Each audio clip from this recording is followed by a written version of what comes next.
这几年武汉肺炎影响到真侪行业，也有一寡经营庇护工场基金会，因的营运收入也减少真侪，连带影响到身心障碍者的福利。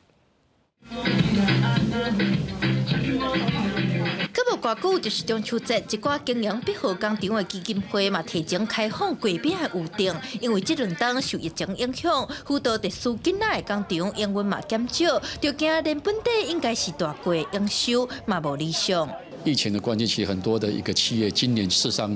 都没有盈余，那包括很多个人也受到疫情的影响，所以不管是单笔的一个小额捐款，或者每个月的固定的捐款，事实上也都大概砍了半。当时基金会希望缩长宣传时间，让外界通参考相关产品，嘛有价目关一帮矮的贵饼帮助弱势。另外，伊甸基金会嘛讲，订单减少对这需要自立的身心障碍者来讲，学习训练的机会嘛受到影响。其实我们整个中秋档期大概占我们的营业额的1/3，